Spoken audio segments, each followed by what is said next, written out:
the Movistar riders behind. The break really have been putting the pace down again. Strong on the slight uphill sections, heading now towards the Valico della Somma. 39 k's to go is where it tops out. In towards Perugia. Get a real good sight as to why Umbria, the region that we're now entering, is nicknamed the Green Heart of Italy. A lot of rain around here in the springtime and the autumn.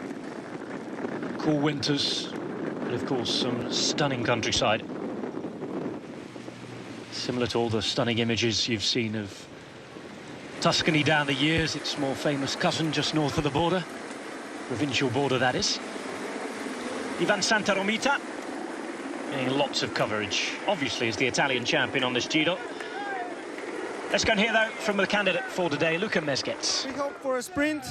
I mean, after yesterday's stage, it's nice to be here on the start line with all those crashes, and we'll try to do something today. And the team will be working for you, the big men, giving the peloton some shape that perhaps it lacked yesterday. Yeah, I mean, the stage is pretty tricky, and we hope that we will have a lot of guys in the end, and that we can do a proper lead out. 50.3 kilometres to go. 5 minutes and 10 is the gap. I said it was the Green Heart of Italy. There you go. Beautiful. Lots of olive groves around Umbria as well. Plenty of wine grown. Gian Shimano hoping for some success today. They've already had 2 stage wins, remember, with Marcel Kittel before he left the race. Yukiya Arashiro on our screens as the Japanese national champion. As we shift back to the break, still putting it down really, really well. Nicola Böhm is there, riding for Italy, and Bardiani, Nathan Haas, the Australian for Garmin. Bjorn Thural, the German, on the left-hand side in a dark green kit. There is Haas alongside Chalapur in the black and the Colombian flag. And of course, the Lampre rider, also a Colombian, riding for the Italian team, though, is winner Anacona. Böhm accumulating breakaway kilometres. It's a real fight for that Fuga Pinarello breakaway prize at the moment. We've had several riders going out there in the break. At the minute, Andrea Ferri was there yesterday, a very long break. 444 kilometres in the break already, Sean, in the first 6 days of the Giro. One of those was a time trial, so it's 5 days really. Another, we had the neutralisation, so there was no break to go. Narrows it down to 4 days. That's not a bad effort, 444 k's in the break in 4 days, is it? No, it's a performance, certainly, you know, to go out from 1 day, it's already a big performance, because, you know, to stay out here on the front, and we talked about it yesterday, the small breakaway yesterday at 39 kilometers per hour. You know, to do that with a little bit of a headwind on straight roads, you have to be, you know, pushing big time, and when you do that on a number of times, you know, it does take its toll, and fatigue starts to set in. And it's amazing the way the riders can go out here 1 day, 2 days, and, you know, recover so well. It just shows the fitness level they has got. Avoiding parked cars on the side of the road. Not particularly good, that. Roads should have signs saying you're not allowed to park along them. In fact, the Netherlands, I think, is the only country where we struggle with that. There's a law in the Netherlands to say that you cannot prohibit people from parking on the side of the road, even when there's a cycle race there. It's a nightmare of a year on the Amstel Gold Race. This is the stunning Montefranco. Peloton making its way up. We're into Umbria now. Heading towards the town of Spoleto after this, after the Valico della Somma climb. You can see the road condition, even here, pretty poor. Potholes everywhere. Good to see young cycling clubs around. Italy really is one of the hotbeds of cycling still in the world. It's amazing how many federated clubs it has, and how many people go out week in, week out on the bike. It's really ingrained into the culture, isn't it, Sean? You've raced down there, you know what it's like.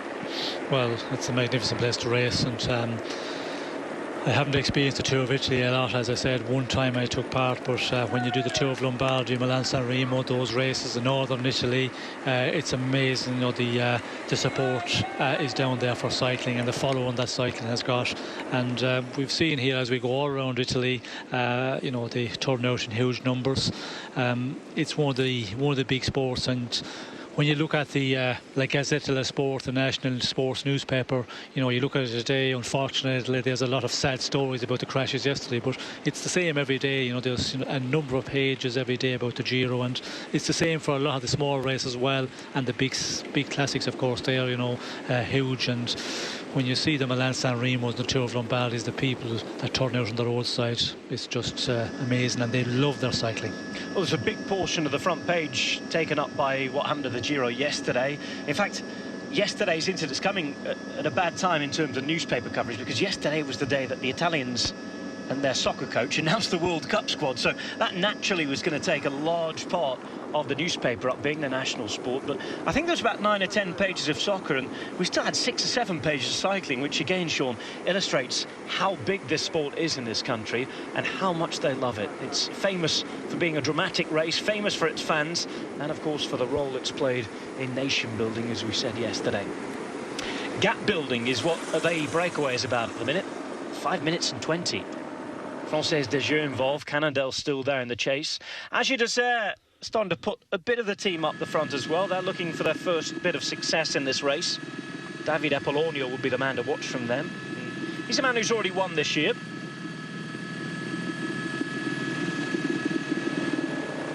Française de Jeu with Nasser Bouhanni. Bouhanni's safe back in the peloton, of course. Putting a couple of men to work for them. Look at the smaller teams as well, and I wonder if Manuel Belletti has recovered sufficiently enough from his crash earlier on in the Irish section of the Giro, because he is their sprinter. Nobody in the break today for Androni. Neri Sottoli as well.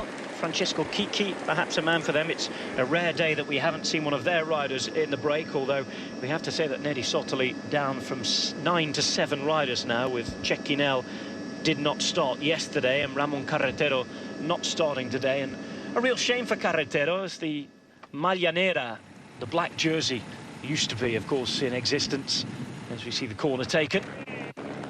Carretero, black jersey wearer, even though it's not given out after the stage anymore, is the last man on the road. Certainly was. He was an hour and 4 minutes down after yesterday. The first rider ever from Panama to ride in the Giro d'Italia. But unfortunately, he's had to go home. Another nation broken through, though. Now, we're seeing 5 minutes and 19 on our screen here. We've just been told by Race Radio that the gap is actually 4 minutes and 30 seconds. We'll try and figure out who's telling lies.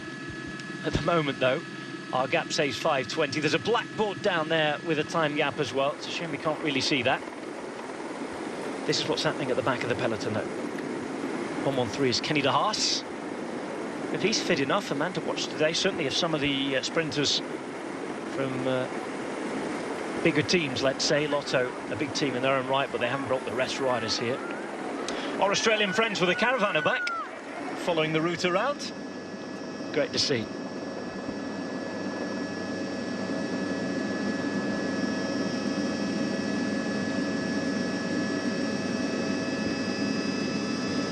.45 k's to go. 5:18's the gap on our screen. We're being told that it could be as little as 4 minutes 30, though, by the Race Radio. It's funny, isn't it, how we get those gaps? Some of them timed by Race Radio, Sean, but the ones we see on our screen are often from the transponders that are on the bikes themselves, and they don't always work, do they?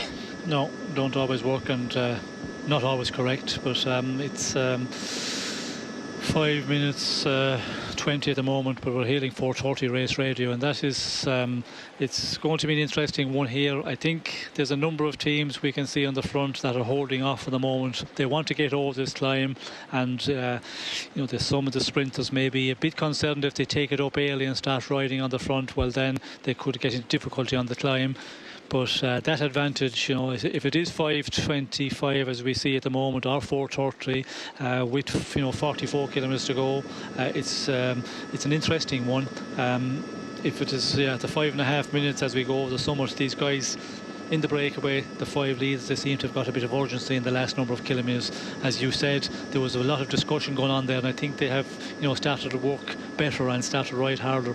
And that is something the breakaway do. They try and hold a good advantage to a point, and then they start pushing on and really go for it. And the 5 out front, it'll be interesting to see how long they can hold off.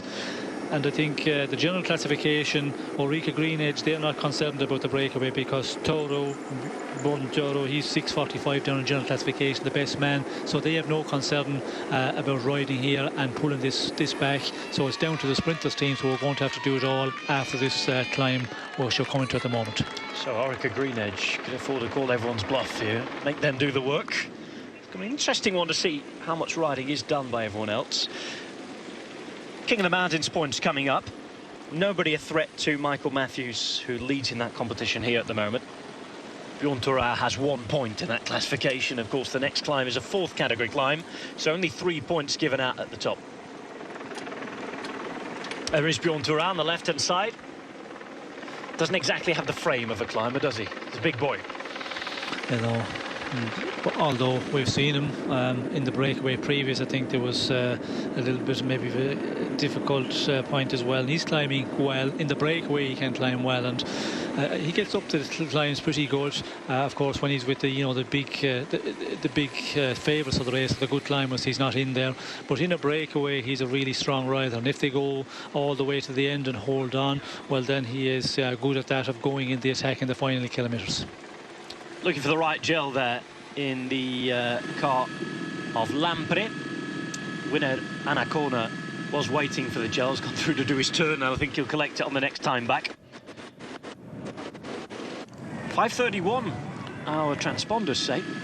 So again, still no clue as to the exact nature of the advantage.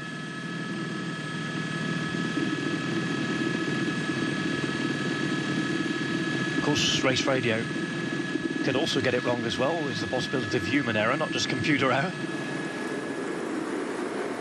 Race radio, by the way, now on the Giro, given out in 3 languages, Sean. There's a lot of talking to be done.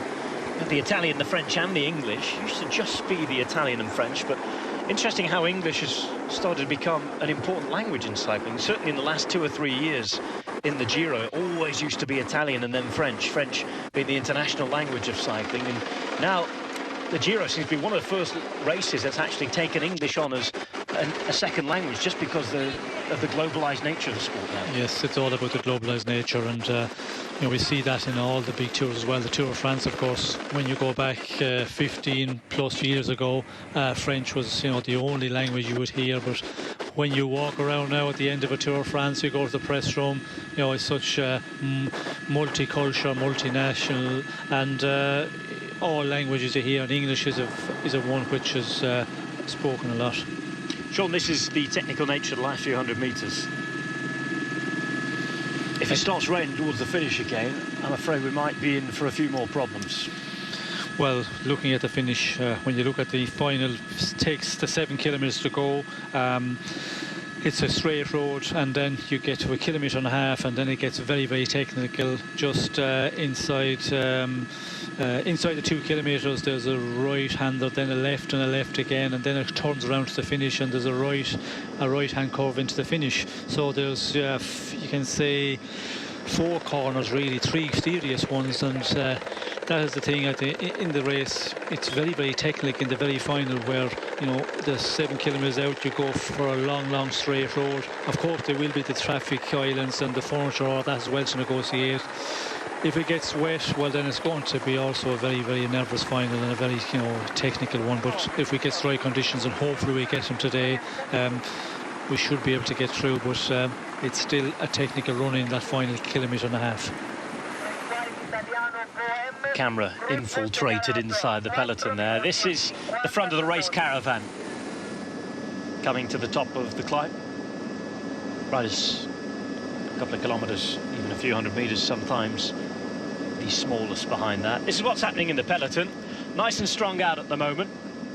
People riding, they have to ride, Sean. Looks like we've finally got an agreement between race radio and the transponders on that gap. It was below 5 minutes, but not as low as 4 minutes 30. Seems to be going out slightly again at the minute. 4:57 they're saying now.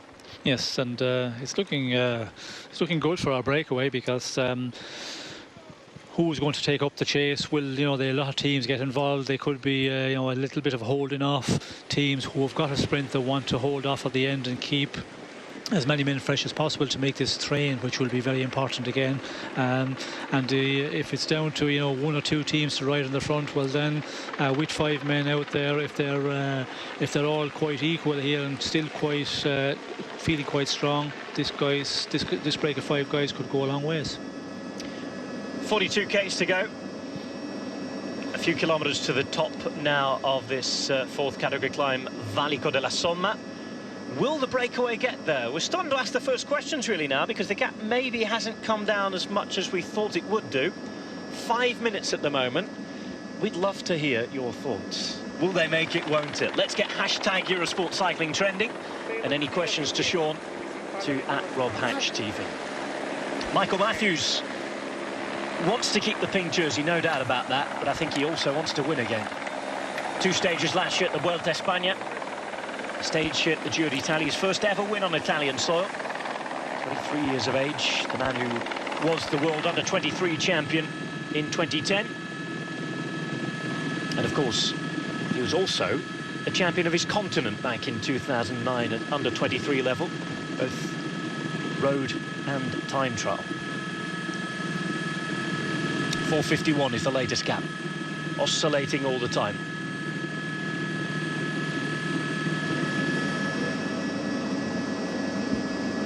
There's Franco Pellizotti, 5 minutes and 8 down now. Another man who's going to have to think about stages. Leader of Androni Giocattoli. He's no longer the best placed man in his team. That is Diego Rosa, the young rider wearing 28, 3 minutes and 45 down. There's Cadel Evans next to him. 2 riders who know each other a lot. They've ridden together in different teams against each other for a long time. Evans looking great here at the minute. 27 years of age, 6 bonus seconds yesterday. Perfectly placed in the general classification and being looked after by his team. Boom, Haas, Tural, Chalapud and Anacona. Can they hang out there? If asked us half an hour ago, probably responded no chance, because everybody looked interested. At the minute, it's starting to come around to the possibility that they might do. It sure is. Would have expected some of the teams to start controlling a bit earlier and up the pace a bit, and you know, take this advantage down maybe to 3 minutes at this point, and then after the climb it wouldn't be a difficult one to close down. But at the moment, just under 5 minutes. It'll be interesting to see if they get to the summit, because the peloton are a number of kilometres off that yet. If they can hold on to the advantage you're seeing at the moment, you have to, you know, take into account the downhill. They're going to go downhill the breakaway as fast as the peloton will, so you know, we have only that 20 kilometres on the 30 kilometres, sorry, on the flat section.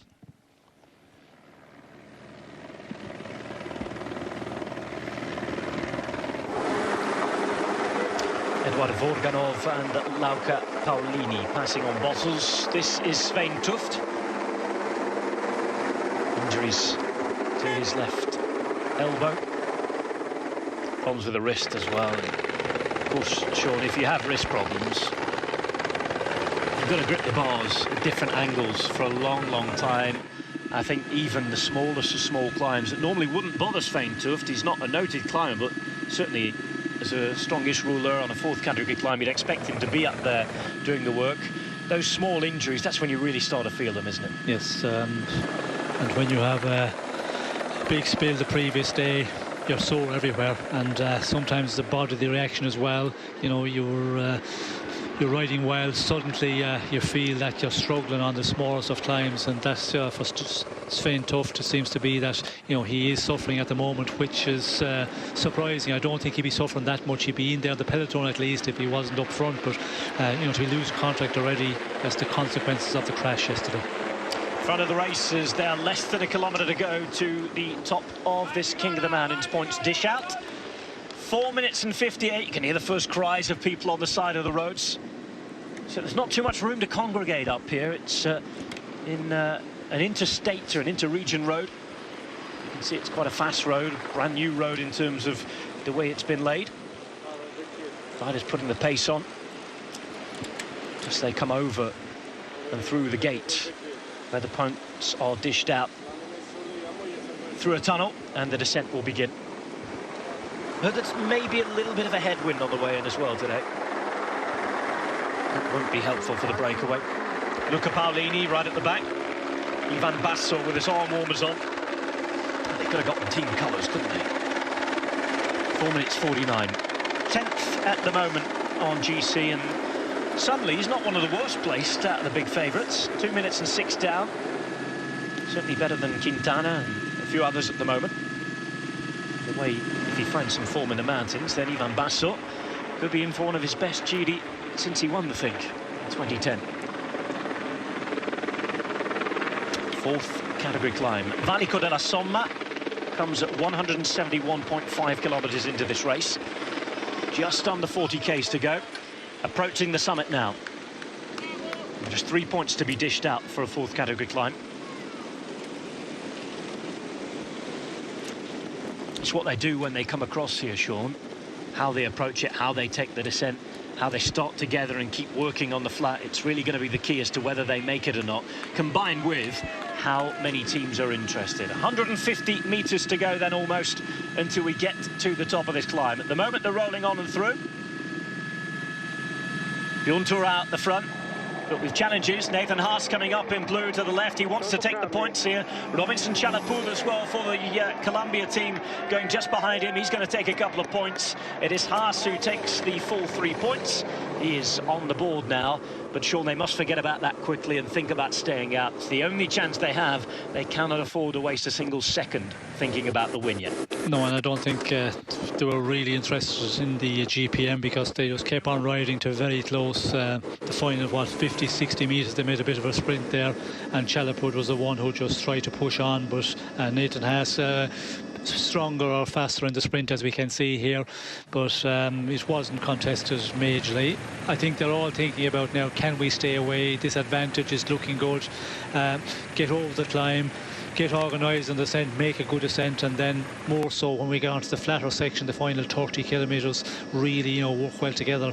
And they've got to, pull together well. If we see someone who wants to sit on the rear and get carried along, that will totally upset the breakaway group, and then the discussion starts. So hopefully they can see, as we can see, Haas gets the GPM with Robinson Chalapud and Turo in third place. But it's all about now working on it, pulling well together, and see can they hold on to this advantage. And the important thing is, how much will they have at the top of the climb on the main peloton, and the peloton, how quick will they get organised, how many teams will put men on the front, because they need to put a few teams on the front, certainly 5 or 6 riders to close this one down.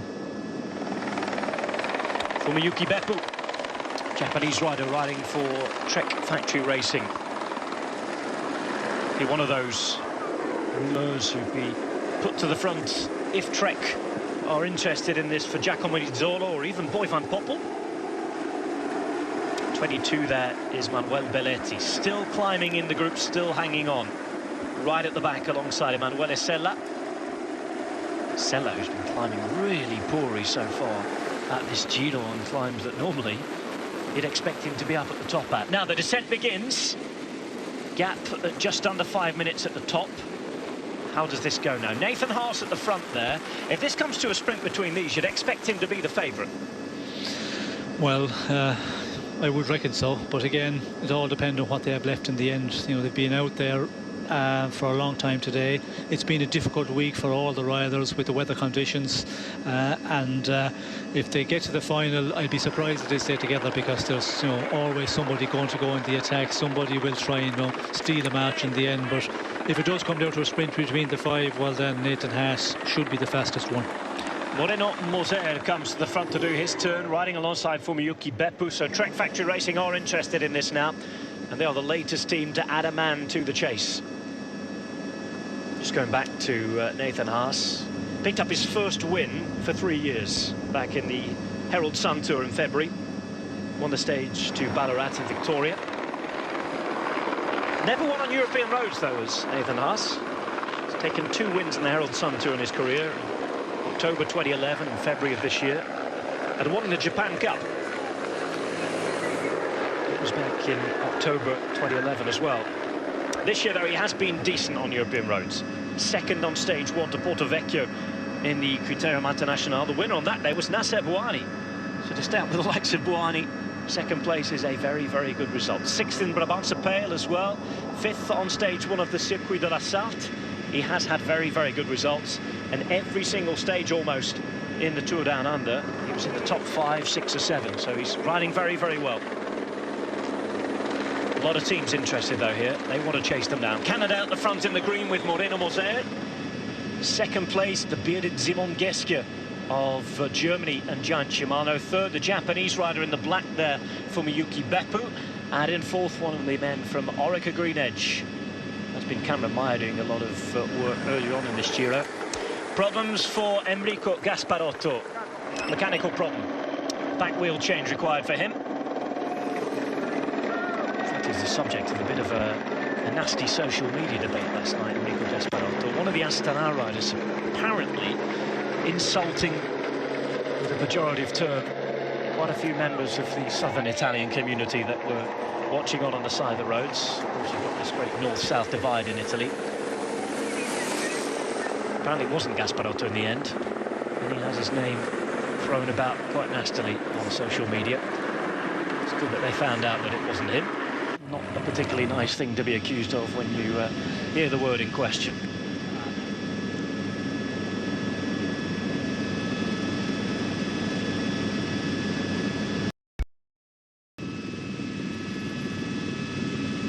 Under 32 kilometres to go now. Break of 5 with 4 minutes and 20. There's a little bit of nervousness heading into the peloton. Not for the first time on this Giro, but this time it's for sporting matters, and that's what we want to hear about. Peloton chasing down rather furiously a break of 5. Nicola Bohm, Nathan Haas, Robinson Chalapud, winner Anacona and Bjorn Turau.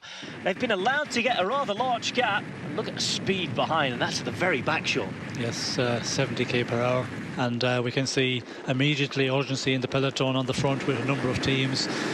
When we got over the GPM point, they started to push very, very quickly, immediately, and they know that with the advantage, I think they're being, made aware by the director sportif that you have to get chasing very, very quickly on the descent. No time to hang about on the descent, and it will be interesting. As we can see, it is coming down, still over 4 minutes of an advantage for our 5 on the descent. The 5, I think they can hold off quite well. They can hold the advantage, but it's when they get on the flatter sections, and that's around the 28 kilometres to go, it flattens out, and it's a long, it's a long road to the finish here. Big open road as well. So for our 5 here, it's interesting to see how much they have got in the tank and how strong everybody is in the 5 breakaway men. Just under 4 minutes, the latest gap. Got to work hard to keep this out. It's more or less flat roads to the finish. Still slightly downhill for the moment. And a slight headwind heading their way as well. That's going to make things difficult for the break.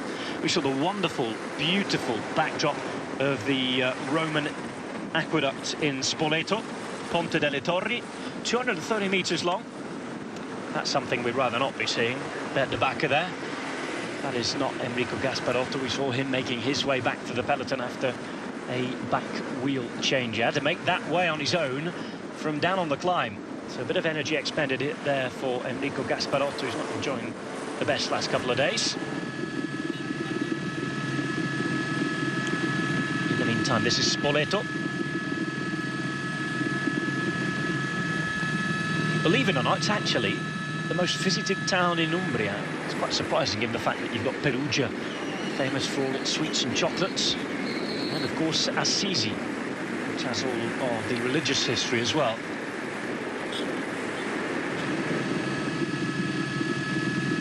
Beautiful backdrop, absolutely stunning.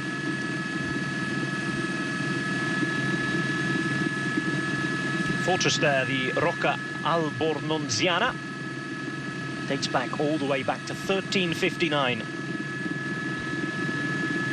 Anybody who was in charge of the city at the time, in all those intervening years, lived up in that castle. So kept the city safe during the times of the kingdoms. As I said so far during this Giro, numerous times, Italy used to be a country of kingdoms. Only very recently, relatively recently anyways, we see Stephen Kruijswijk for Belkin having some late lunch. Italy unified just 154 years ago. Jussi Väikönen joins in. Finnish national champions jersey. Interesting now, Sean, because the dynamic behind really has changed. We're seeing the teams who are interested. Principally Giant Shimano, the Dutch team on the left, working for their Slovenian sprinter Luka Mezgec there in the white and black. Cannondale working for Elia Viviani, the Italian sprinter who's in the red points jersey. And Française Desjeux working for their French leader, French team, of course, Nasser Bouhanni. We're now seeing 2 and 3 men from each team committed very fully to this chase. Yes, we can see they're really going at a fast pace, and 3 teams with at least 2 men each. So, you know, the numbers are stacking up against the breakaway. And, of course, they are men who are fresh. They have been in the peloton all day. The question is now, the kilometres 28 to go, will they be able to hold on out front?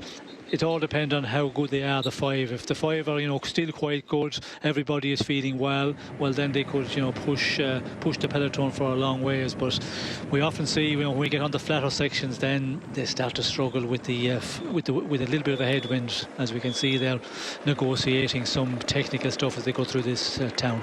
Well, race radio just been on very, very loud. There have been shouts down from the organisers. After the last few days, everybody's nervous. Thankfully, there isn't much rain around. The odd spot on the lens there, but in Spoleto, there's a real collection of roundabouts you should expect in a town. This is a hilly town as well. Very, very technical, old streets that wind around. Everybody needs to stay up, please. That is the message. And we're seeing it now, very, very strung out. And Sean, it's the safest way to go.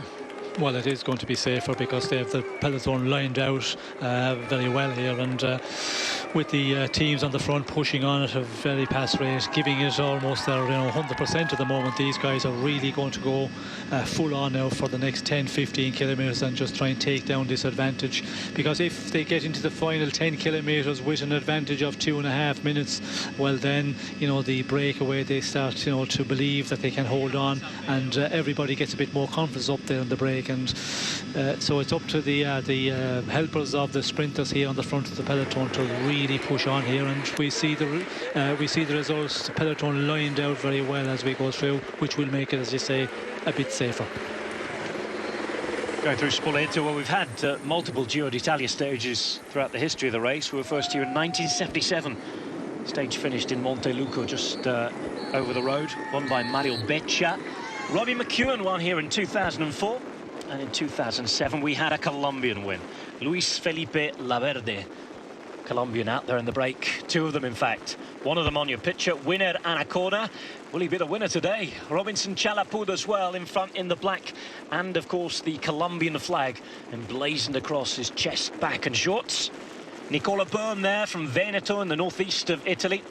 Veneto, the region that has Venice of its capital. We're being told that the graphic is wrong. Race radio, pardon me. Radio Corsa saying 3 minutes and 41. And of course 3 minutes and 5 is the real gap. I wonder if the break know that in front, because the sporting directors, Sean, as well as having the radio on, are also watching the telly in the cars. Yes, and of course the blackboard as well, which appear, so it's difficult, you know, to tell the riders that you have 3 minutes 50, and then the blackboard arrives and it just shows 3:05. Not a good thing for the riders. There's some things you can tell the riders which they're not going to be made aware of. You know, who is exactly chasing back there. As we can see, a problem for Sky. Crash. A couple of riders having problems. One of them is from Track Factory Racing. It's Eugenio Alafacci, and the man who's gone down for Sky is Bernie Eisel. Well, if Bernie gets caught up, then something's happened. It looked as though that a little coming together at the back with that particular bit of road furniture, and in fact that was the area where we saw the brake having a little bit of a problem, cutting across that last minute on the replay a moment ago. Yes, and I think luckily the peloton was going at a real fast rate, very well pulled out, and that made it much safer, but still some riders getting into difficulty. Well, thankfully everybody looked as though they were relatively okay, maybe a couple of bruises and scrapes, but compared to the events of the last couple of days, that is nothing. 3 minutes and 5 we're being told. 1:69, that's Bjorn Thorau. German rider who's still in the early part of his career. Now then, can we have a look at what happened? Well, just a bit before, looks as though there was a Lotto rider in red as well caught up. And Eugenio Alafacci really did hit the deck. Good to see him back on his bike, because from that image from the helicopter, it wouldn't have looked very good. Two Colombians together doing the turns at the front. Chalapud on the right-hand side.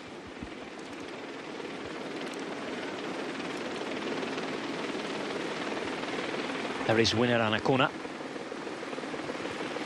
And again, it's great that the Colombians now, Sean, don't all have to go abroad to get their cycling experience. Yes, the Team Colombia team is run by many Italian sporting directors, but they have a choice now, run in a foreign team, or of course have their own team. It's very much similar to what we saw with British riding until a couple of years ago. Yes, well, we have a lot of riders, Colombian teams, but a lot of riders mixed in other teams for Colombians. Here we go, right at the back of the chasing peloton. It is a task just to hang on at the minute. The man at the back is Michael Hepburn.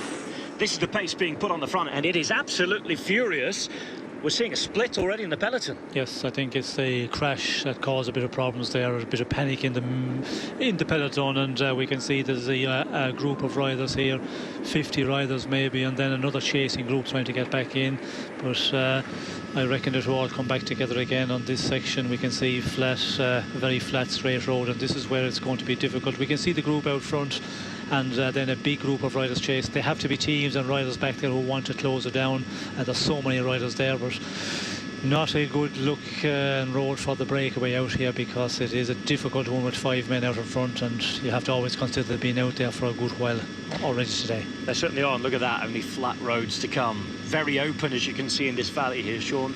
23 kilometres remain, 3 minutes and 22 is what we're seeing on our picture, but we've been told over race radio that when it displayed 3:50 it was 3:05, so none the wiser at the moment. The important thing is that they keep working. Boom, takes his turn. Haas comes through as well. Anacona behind him in the pink. Chalapud and Turao at the back. Team car still behind.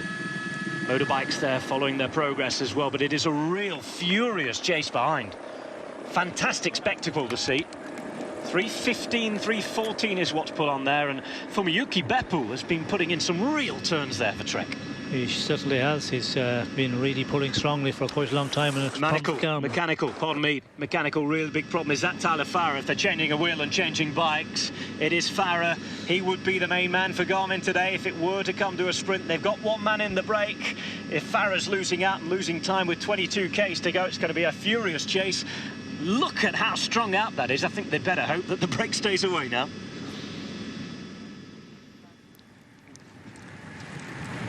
So Farah on the red bike off there. He's just getting a new wheel from a teammate.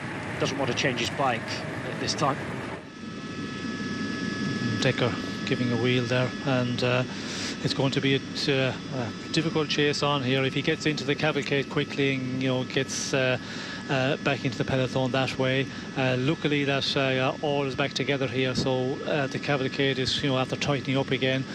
But it is going to take a bit out of him, and that's not what Farah wants here, to make the effort, get back to the rear end and then start to move up again. And we can see the way it's lined out, and the advantage is very interesting. What we're seeing here, 3:10 at the moment. Is that the time, or is it less? We're led to believe that it's a bit less than that, but this chase is going to go on for quite a while, because our 5 leaders are working very strong and working very well together.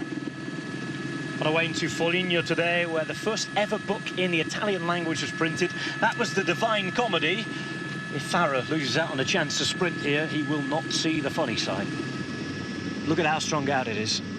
Again, wideish roads at the moment. Thankfully, they are dry ones, but there still remains the possibility of a spot or two of rain. It's forecast to rain tonight. Let's hope that it holds off until we have this stage done.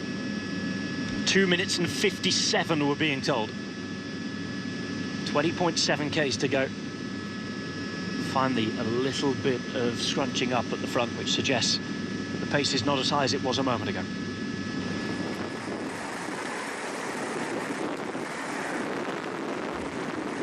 Problems for Fabio Felline. Already bandaged up as well from the other day. Still the same teams committing. Interesting now that there's a Lotto jersey in there as well. They're starting to think of Kenny de Haas, perhaps. So more than 3 or 4 teams already and committing. Fabio Fellini's going to get that wheel change.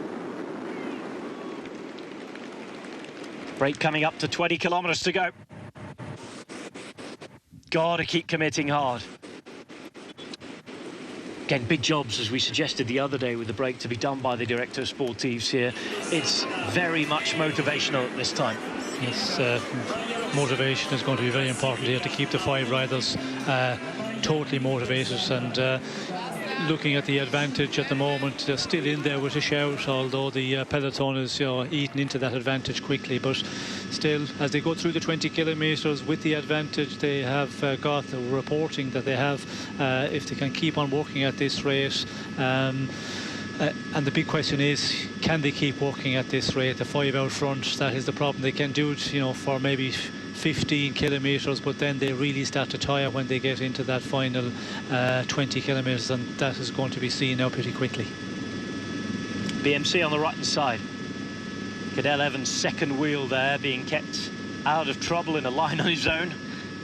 Daniel Oss in front, taking all the wind and doing a great job of sheltering his leader. Of course, Evans, after starting so well, will not want to come a cropper here.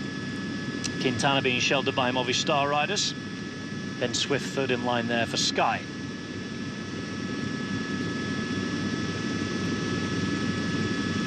Française des Jeux, Cannondale, Trek, Orica Green Edge and Lotto all looking for something from a sprint. 2 minutes and 10 seconds we're being told by race radio. It says 2 minutes 25 here. Michael Matthews in pink, wants to stay in pink, and he can consolidate his lead if he ticks up bonus seconds here today. Won yesterday, first Giro d'Italia stage victory for him. Of course, last year on the Giro he only had 2 stage victories in pink. Both by Vincenzo Nibali towards the end of the race on stage 18 and stage 20. And Matthews back his win up yesterday with another pink victory on this Friday. I said Thursday then. Seems like we've been on this Giro for an age. It's been so dramatic so far. 20 k's to go then for the peloton. A good 2 kilometres difference between them at the minute, and a couple of minutes as well. Gasparotto comes back off picture.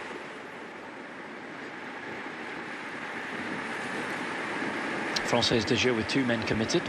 Giant Shimano still with plenty of commitment too. For Orica, it's just about sitting on there, Sean, and not necessarily taking turns, but being in the mix and waiting and ready and staying safe. Yes, staying safe, I think, is the important thing here. And we can see little pink jersey of Matthews just very close to the front, and that's what you've got to do. Michael Hedburn there in front of him, giving him a little bit of drafting, and but not contributing at all, and nobody from Orica Green Edge. And as we forecasted earlier on, the breakaway is not of any danger to the race leadership, so they're not going to work at this point, and they're going to leave it to the sprinters. And we can see it's still the same. Française des Jeux, Cannondale, Giant, who are working on the front here at the moment, and seems to be about 2 riders from each team contributing, and still the peloton stretched out quite well, and quite a long line of riders. Kevin Bolton's written in to say his stopwatch records the break at 2 minutes and 8 seconds. Maybe more accurate than both the gaps are being given by the race organisers at the minute, but thanks for that, Kevin. 2 minutes and 10 it says on the graphic now, so you're not far off if that's the case. In the breakaway, they're still coming through and doing their turn, as you'd expect them to do. As soon as he's off the front, quick drink whilst he can for Nathan Haas. Just got to make sure they keep the wheels, keep doing their turns, and keep staying ready. Under 2 minutes, say race radio, 2 minutes and 8 according to the transponders. And we can see Nicolas Baum there giving the signal to Duro, push on, keep on pushing here. And immediately the moment a guy starts to do a little bit less on the front, his pull is not as strong as everybody else, they start thinking, well, is he thinking, just sparing a bit for the end and the final kilometres, is he going to attack us, or if he's starting to tire? But you always have a guy who wants to keep the guys, everybody giving their 100% at this moment, and giving the equal amount of time on the front, and that is very important for the survival of the breakaway. Waiting for a fast finish here at the Giro d'Italia Stage 7. For the moment, it's a race that's been run almost entirely today on dry roads, which has been nice to see. There's Fabian Wegman. In fact, it's Dylan van Baarle, pardon me. Dylan van Baarle on that red bike, the Cervelo bike of Garmin Sharp. Fabian Wegman, the number 99, pardon.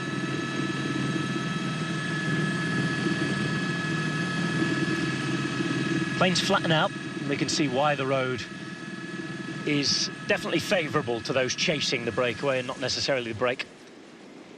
Slight uphill sections, there's a slight drag as well as we come in towards the finish, and then that technical circuit is going to put people in trouble. It's been a long chase back, a very long chase back for Tyler Farrar, and then we saw the reason there, Sean, exactly why Dylan van Baarle was going back to wait for Tyler Farrar. Yes, well, there could be only one reason. Mechanical problem or Farrar, and it was pretty sure that Farrar was still back in the cavalcade there, and he's about to make it onto the tail end of the peloton, but this is going to take a bit of edge off his sprint. And you know, we know Tyler Farrar of recent in the sprints, I think he's lacking that bit of power, and if you have to do a chase, it takes a bit of energy out of you, and it's going to be a battle for him to get to the front of the bunch, but I think he could pay for this one so late in the race. Bernard Eisel there right at the back. Tyler Farrar making it. And we saw that gap in the belt and come back together as well, so it is one long line now. Good job from Dylan van Baarle, but Farrar as well with a gritted teeth there. That's a lot of energy. And remember, he hasn't got much time, pardon me, to recover for the sprint if there should be one. At the moment, I think we should expect that there'll be one, won't there, Sean? Well, it's looking that way. There are 14 kilometres to go at the moment, and that gap is just going to come down, and I'm concerned for the breakaway that they're going to really tire now in this final 14 kilometres. They have put up a big battle right from the top of the GPM. You know, they knew they had a great advantage, a great possibility of going all the way to the finish, but they're going to start paying the price for the effort here, being out there. And it's always the men in the front of the bunch. They've taken it up only, you know, since the top of the GPM point, and they are going to be that much more fresher, and that's where I think the advantage will be to the front of the bunch, to the main bunch.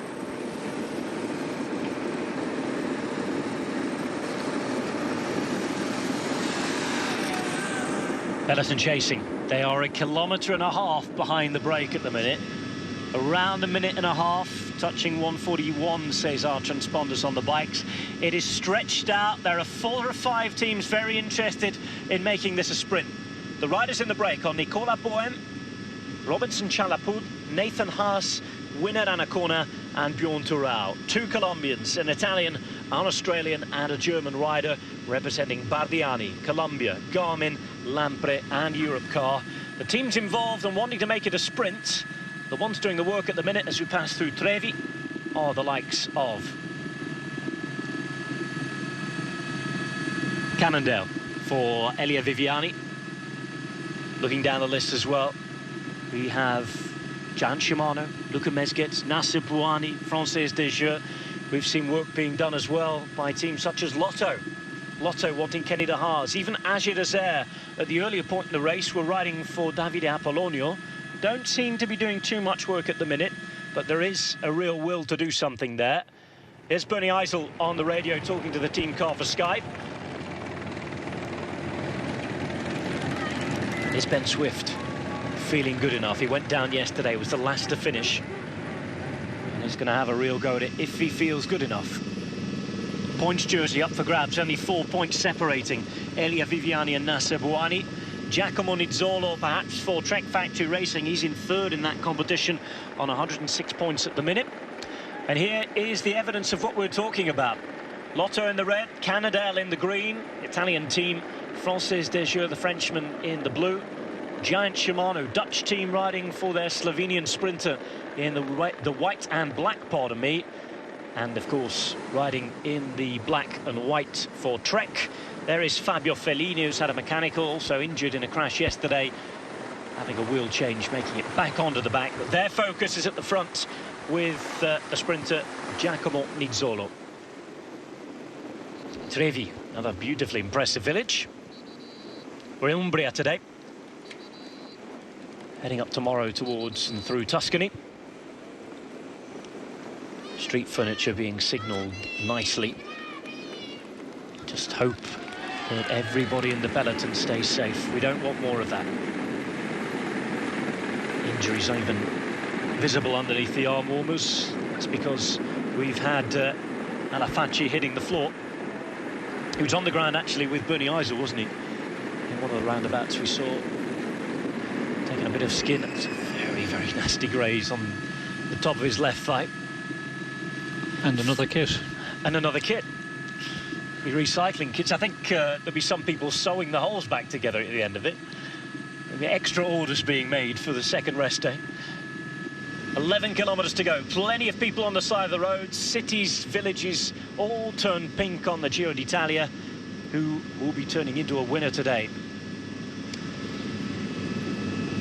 Oh, let's hold together. It needs to get quicker coming to these roundabouts. They're a nervous watch at the minute, Sean, after what we've seen this week. Yes, I think we're all nervous, and the riders are very much nervous. As we can see here, a little bit of a technical roundabout here to get through. Good, those dry conditions, because we need that, the riders need that, and just over a minute an advantage with that 10 kilometres to go. It's not going to happen. Just the front of the bunch with so many teams and numbers that are just taking it up, too powerful, and our 5 riders are going to, be pulled in already, maybe 10 kilometres from the finish. Well, we've got to watch out here. Coming into Foligno, we have a technical finish. Pace will have to be high. There's certainly a real will to win behind.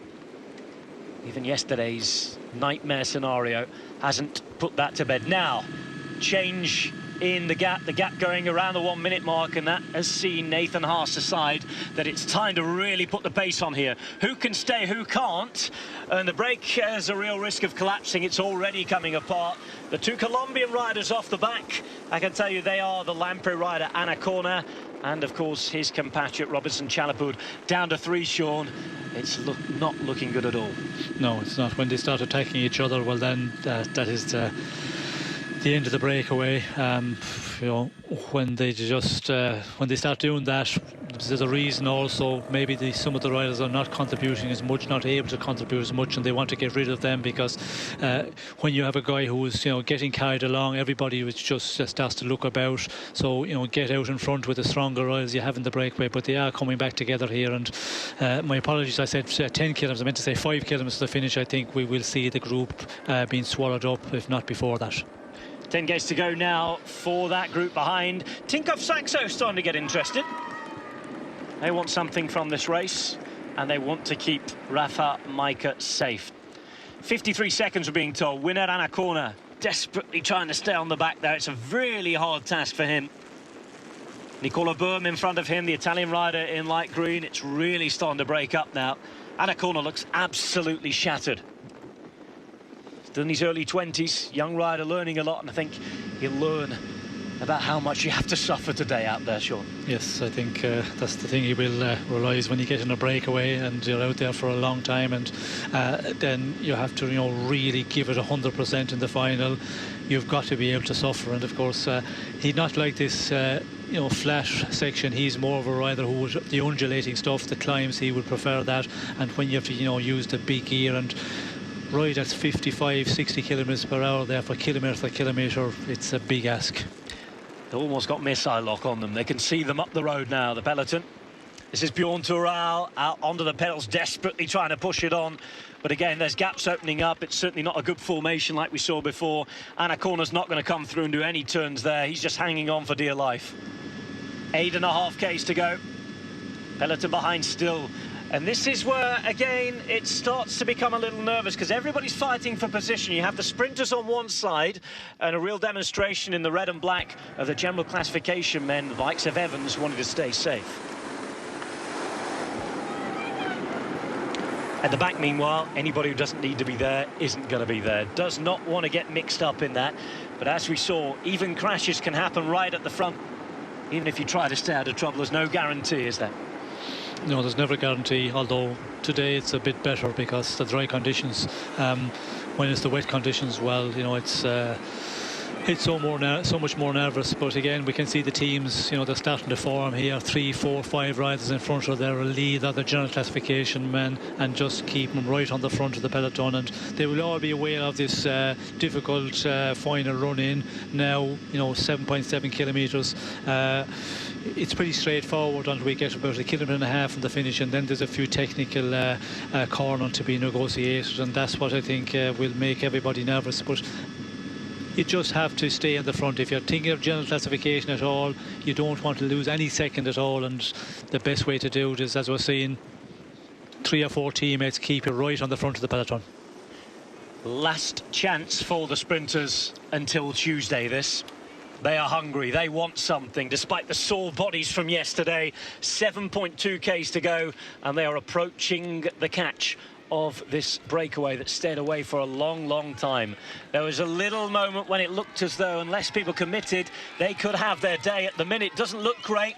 First of those curves that we really have to worry about coming up here. Several roundabouts around, a lot of little turns on our way into Foligno. He's a man who is hoping to stay safe. Evans barking orders at his teammates. He's the boss in there, and he's making sure that everybody knows it. Yes, he is. He's given orders to the rider in front of him.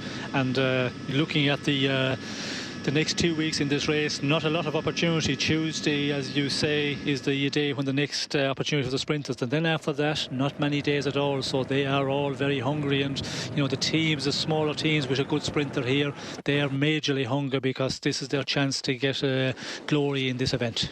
We also do not know how the sprinters are feeling. Of course, it'd be nice and easy to run through them all and say, look, somebody beats somebody, he's faster than the other guy, but we do not know how they're feeling after yesterday.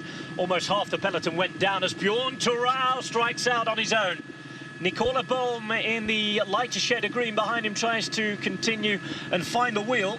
Haas is in third position there in the light blue. Winner in a corner, hoping to hang on again, but it looks as though it is curtains for Robinson Chalapud, losing the wheels by the second. And this is how Thorau went. A look behind, and they can't afford a look behind. 6 Ks to go. No time to hang on here.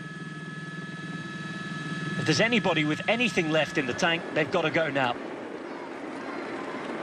The fight begins behind. Again, it's what we talked about right at the start of the week in Ireland, Sean. When it's GC boys against sprinters, all fighting for position. They annoy each other. Both don't want each other's presence. But today, I think the race and the way the race has gone has dictated that with 20 seconds of a gap, when this comes back together and we go into town, it gets a bit technical. You can understand everybody's point of reasoning to be at the front, can't you? Yes, well, they all have interest in staying up front, and you have to get on with it here, and that's something you have to live with, and it's going to be a very nervous final here, as we can see. They're going at a very fast rate. They can just see the breakaway out in front there, so it's going to be curtains for that breakaway in the next 2 kilometres. Well, we've seen several times given out by race radio and by our computer transponders on the bikes. That's something that needs to be avoided. Let's hope that they all see it. Whatever those times, Sean, it's pretty clear that this is going to be over for the breakaway, despite these late attacks. There are too many people interested, and there is too much horsepower behind. 5 kilometres to go. Thankfully, we slow down. We hope that everybody sees that in time. It looks as though that's been the case. BMC riding on the front in the red and black for their Australian leader, Cadel Evans. On the left-hand side, we have Giant Shimano looking for Luca Mezgec. Just to the right of them, the Australian team protecting the pink jersey of Michael Matthews. Even the Pope's in on the act. Francisco watching on, albeit in statuesque form. Let's hope there's a blessing in there somewhere for everybody to get across the line. Giant Shimano on the left-hand side in the white and black. Luca Mezgec is now their man. Marcel Kittel watching at home and hoping the team can do the same job, I'm sure, that they did for him last week. There are the remnants of the breakaway. Nicola Bohm swings across to the left-hand side. They're all fighting each other to stay out for the minute. All still together, 4.1 Ks to go, but the difference is minimal. 15 seconds, we're told. Another illustration. It's a narrowish road here. All sorts of traffic islands about. There are potholes too, as Nathan Haas strikes out on the left-hand side. Great, fantastic, combative rider who has been in the victories this season, has been in the very high placings as well. Whatever happens, they've worked pretty well and they've given themselves a bit of a chance. Certainly they've got further, Sean, than perhaps we might have expected. Yes, they have got further, and I think if they had continued working well together, just sharing the pace setting on the front and continue on doing that, but they started attacking each other 5 kilometres further back the road, and that has cost them a lot here, because in attack then you slow down, and we can see the way they're just holding on very well here, and I was surprised. I thought they would be pulled in that 5-6 kilometres in the finish, the way the peloton was, you know, eating into the advantage. Well, we just saw them start to bunch up again at the pelotons. That fight for the front started to ensue, and again, perhaps it's one team leaving it to the other, and the bits of sharing their responsibility behind that's just making this a little more difficult. Now, this is a piece of road I really don't like with the way the peloton's going at the moment. They need to string it out. Big technical roundabout. Even in 5, they're taking it in their turns. But this is what's happened. They're about to be caught. Race radio barking orders as they're desperate to get the motorbikes out the way. The peloton have been strung out quickly. I think they were told about that little bit of road furniture. They've managed to put the pace on the front. And then, of course, they are catching those in front as well. A rider down. Oh, it's a Movistar rider. I can say the man down from Movistar's Fran Ventoso. He is one man who will not be contesting the sprint. Bad news for Nairo Quintana's team, and we've had a faller even without the rain today. In the meantime, 2.6 Ks to go. All coming together at the front. The peloton coming up, and now Orica Green Edge start to ride. All about keeping everybody safe, but there is also a stage to be won here. And Michael Matthews, if he's in position, he may well want to have a go. 2.4 Ks to go. What's the course got in store for us, Colm? Well, I think at 1 kilometre 500 to go, it starts to get very technical. A right-hander, then it'll 250 metres, right again, and then the big turn, sweeping turn into the finish. 2.1 kilometres to go. BMC on the left-hand side with just a couple of men in front of Cadel Evans. The pink jersey of Michael Matthews. We've already seen one man down. Fran Ventoso looks as though he'll be all right to finish the stage, but he will not be having an impact in the sprint. Fabio Aru's had a puncture. We wait to find out if it's in the last 3 Ks or not. Giant Shimano at the minute taking this on the front in the white. Nasu Bouhanni on the left-hand side. And look at that, Alessandro Petacchi is in there for Omega Pharma Quickstep as well. Yes, and we can see Bouhanni there fighting with Mezgec, elbows being stuck out, and fighting for the wheels. Fighting for the wheels, it's tense, it's tight, 1.4 Ks to go. The turns and the curves are not quite finished yet. Thankfully, the roads are dry today, but it's very, very strong out here. 1.2 kilometres to go. Remember, Elia Viviani in the red points jersey as his Cannondale team look around for him. He's right in the middle of your shot there, around the 15 to 20 riders back. Looking at the blue, and Nasser Bouhanni of the French team Française des Jeux. Giant Shimano riding for Luca Mezgec at the minute. Around another of those interminable corners and curves. 1 kilometre to go. We're going to go underneath the Flamme Rouge right now. And this is going to be a fast and furious finish. Giro d'Italia stage to be won. The sprinters are hungry. No chances until Tuesday now. Michael Matthews still in a perfect position, but no Orica Green Edge teammates remaining. All about surfing the wheels. The main men are present. Ben Swift is there as well for Sky. Yorkshireman looking to see what he can do. Pushing again continues. The lead-out man is pushed out the way for Cannondale, and Viviani loses a few wheels. Giant Shimano have set this one up perfectly in a minute for Mezgec. Tom Velas is the last man, though. Velas right in front of Luca Mezgec. Just behind him, we have Nasser Bouhanni. No lead-out man for him. He's just surfing the wheels, getting ready, waiting on the wheel of Luca Mezgec. Round that final corner it comes. Mezgec is going to go here. Mezgec slides it up. He's on the left-hand side in the white. Nizzolo coming through the middle, but it's Bouhanni who's going to come around. Bouhanni in the blue on the left-hand side. The Frenchman up against Mezgec, and I think it's the Frenchman who has it. He strikes out, celebrates. Mezgec from Nizzolo. Matthews coming through, looking like he's taken some bonus seconds. Mezgec probably in 3rd or 4th. A very tight sprint, but it's a 2nd win of the Giro d'Italia for Nasser Bouhanni. And Bouhanni will move into the points jersey. Great win, Sean. Yes, well, Bouhanni was in a real good position. We could see Mezgec there. He was missing a man, and Tom Wheelers did a real good job. He slowed things down, but not allowing him to get crowded out, because he knew if he took it up too early, Mezgec was going to be on the front. But Bouhanni in third position, it was a real good position, and he was the fastest also. You could see that the moment he took it up, he just came very quickly. But Nizzolo coming fast also in the end. Exhaustion for Michael Matthews, the pink jersey wearer in the background there. No victorious sprint for him, no 2 from 2, but he was very, very good to be involved. Nasser Bouhanni showing all the muscle and the fight and the power in the world. And he wins ahead of Giacomo Nizzolo. Luca Mezgec in third with Matthews and Ferrari. Farah doing wonderfully to get up there in 6th place. Battaglin sprinting, Van Poppel in 8th after doing the lead out for Nizzolo. The winner, though, by half a wheel, not even that, is Nasser Bouhanni. And here's how the sprint went, Sean. Yes, we could see here the lead-out man for Mezgec. He was looking about Tom Wheelers, I think it was, so he was just having a look about there, and we can see here just took him into the last corner. Mezgec just getting a good run at it, but we can see Bouhanni the fastest here, with Nizzolo also, coming very strongly. But Mezgec, I think, he got a perfect lead out, considering he hadn't enough men in the very end. Viviani struggling. We saw him about 15 to 20 bike lengths back inside the last kilometre. Didn't really manage to make it in front. And you could see all those elbows you were talking about there. Bouhanni with the Cannondale boys. Bouhanni didn't have anybody around him. He looked after nobody but himself, and in the end was able to take it home. Yes, he's taken 2 wins on the Giro d'Italia. Nasser Bouhanni had never won a stage on a Grand Tour until the other day. He took it in the rain in Bari. Here he is in Foligno a couple of days later. He's shown he has the big ambition to win. There's Murilo Fischer, who he's congratulating on doing a good job linking him in.